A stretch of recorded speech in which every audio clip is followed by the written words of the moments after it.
real people. Let me introduce you to a real mensch, Jeff Pulver. We met many times. Jeff, Jeff, come here. Jeff, what are you doing in real life?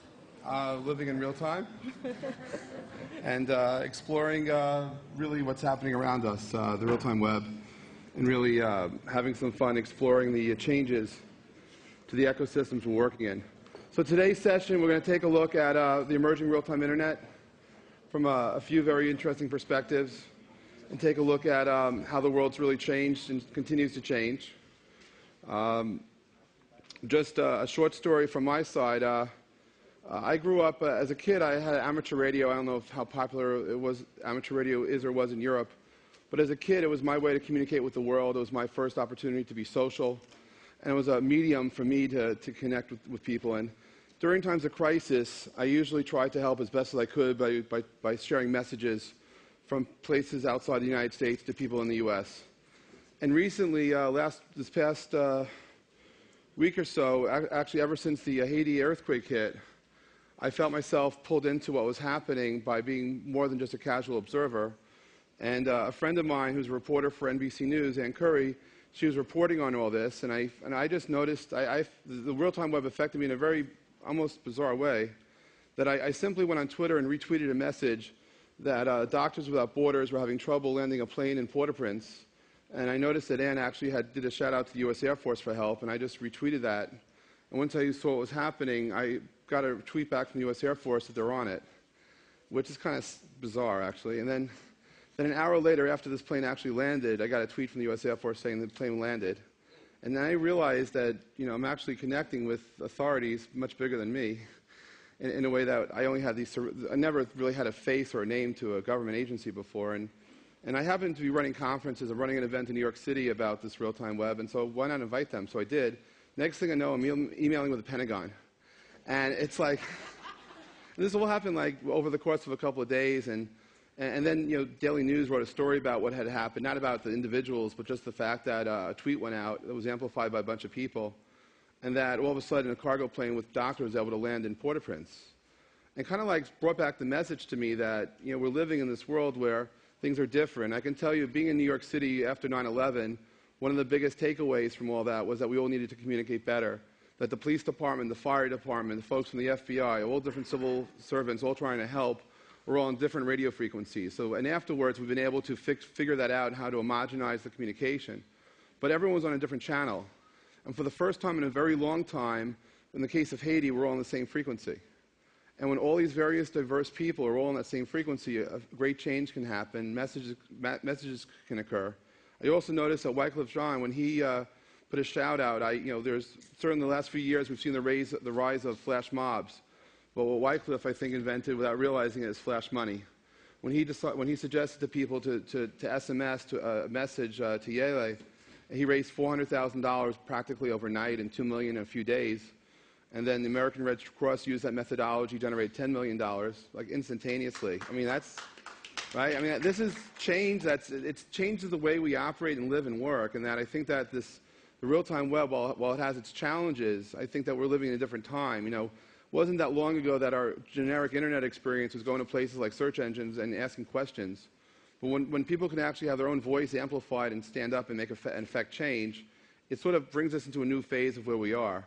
And when I look at the real-time web, it's an interesting place in time. I had worked on Wall Street, and I could tell you that arbitrage was always and will be a big business, and that a couple of earthquakes ago in California, there was a 40-minute gap between the time it was reported on Twitter and the time it showed up on news.google.com. From a Wall Street perspective, that's arbitrage. And if you actually understood the types of stocks and markets that were affected by earthquakes, and you had a few seconds in advance warning, you could affect tremendous change. If you had 40 minutes of certainty of the future, we're talking billions of dollars of opportunity.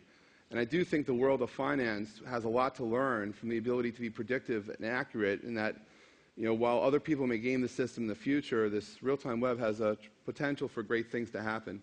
Politicians to be put into office, people to share experience themselves, and the growth of brands, right, where people can disintermediate the platforms, whether it's a musician, an actor, and all of a sudden be their own brand. which is kind of scary to the ecosystems in the old school which they came from. So that's my quick take on the real-time web. I'd like to introduce Raj from Tinker, who's going to share his perspective. We're going to do about 5 minutes each, I think, of intros, and then we're going to do Q&A with ourselves and with the audience. Hello.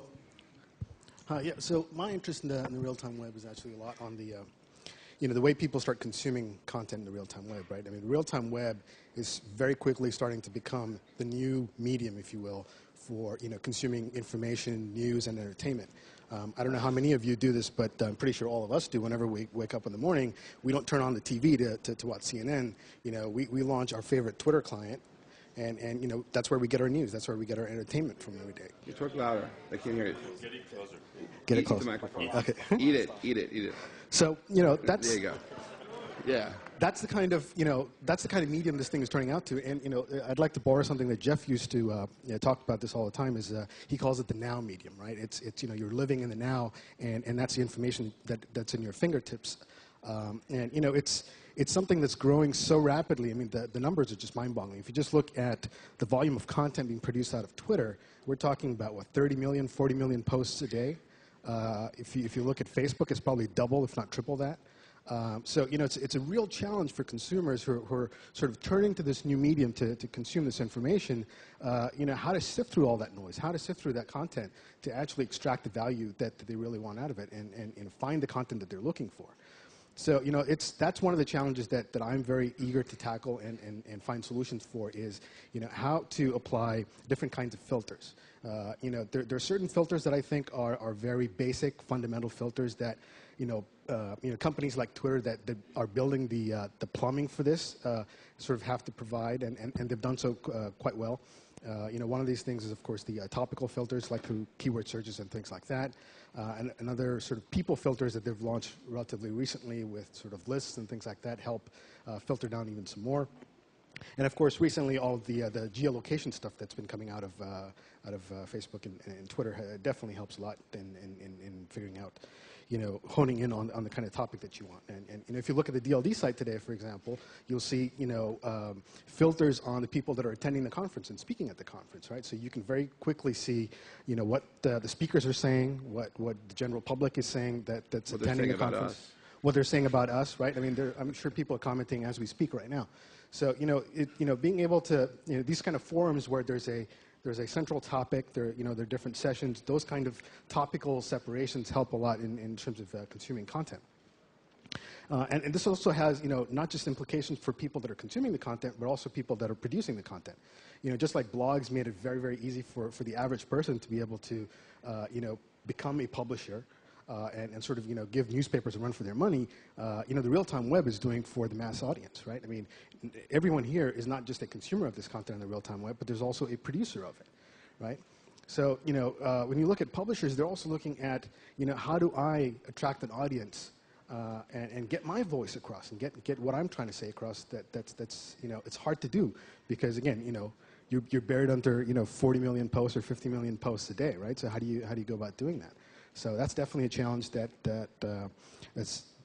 requires a lot of tools and requires a lot of innovative solutions to figure out.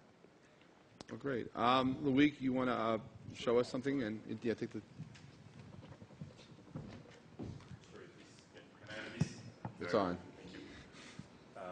Hi, my name is Loic Lemer, and last year at DLD I presented a video service, and in 1 year I changed my entire company.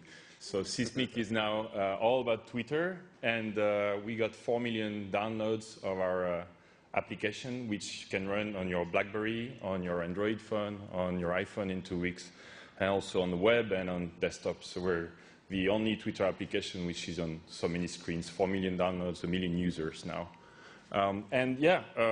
That's my computer, which just went to sleep. I wanted to just, in a few minutes, share with you where I think this is going in terms of a real-time web, and use for this the result of that vision or that experiment we've been doing. We've been shipping Twitter clients basically all year long in 2009. For those of you who use it, you know that we release like crazy. And there is one problem, I think, where this should go, is that it should reach the mainstream. We should stop only addressing the geeks and the power user And it's very tough because the geeks are the ones like, Jeff, who are using it the most and spreading the most. But what we've done is we've decided that to go to the next level, Twitter should go from 60 million to the 300 million users, or even like, why not, 500 million or more. It needs to be extremely simple.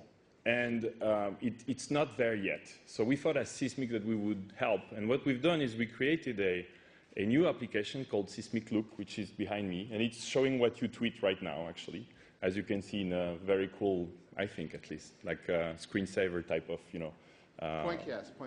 Pointcast 4.0. Thank you, Jeff. Yeah, that's a good joke. And so the first thing it does is that it should be used without a Twitter client. So if you give this to your sister who is not a geek, or to my mother, it should work as is. And so I'm not logged in at all. That's the very first Twitter client that doesn't need you to have a Twitter username. And we're supported by Twitter, as you can see. It says powered by Twitter. We have interests. Also, the second thing is people need to find trust. And they're lost on Twitter. They don't know who to follow. It's very difficult, and Twitter is also working in that direction. They just released that a few days ago. But what we've done here is a very easy to follow directory where it opens on news, and here you can find very brands that you will recognize very easily. So New York Times, CNN, and all those sources, which you can always go into this, I call it the TV mode, because it can be used with a remote control, it can be used with touch, and you can just watch Twitter. That's what we're trying to do, just watch Twitter. And just to go really fast, so this is the news. You can watch the news on Twitter. We have celebrities, so Ashton Kutcher, and you can see as you change from one user to another, that the entire app changes into the background of that user. So it feels like a game as you play with it. So it's not a power user tool, very easy to use, and also, I think, a totally different experience to Twitter. Paris Hilton. Let's see what she writes. Here we go. You can see the pictures. You can see the pictures resolve as well. My mother doesn't know what TweetPic is. So we made it really easy. The pictures show up, and she has nothing to do to use it. Notice I'm still not logged in. I have not put my Twitter name in there. And we also have events. I just want to show you, because we have obviously in the events category, we obviously have a DLD conference. And I'm almost done, Jeff. Yes, almost done. So that's the DLD conference. We also have search. So if you want to see what people are saying about the DLD conference, if you tweet right now, it will show here. And you can also have it. You can also have it in a obviously in a mode which is this TV mode. I'm going to now log in. Notice that I've still not done that. And now that I'm logged in, obviously I can tweet from it and share with my friends. Yeah, 30 seconds just to tell you. We also have. We think that the brands are very important.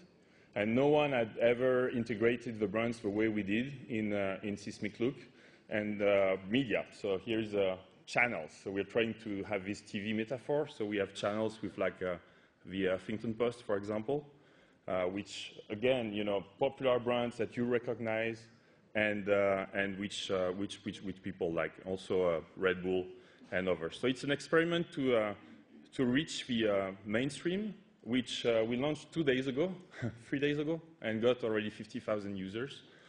So we're very proud of it, and I think that's the next limit release, to try and reach the mainstream and not only the geeks. That's it for me. And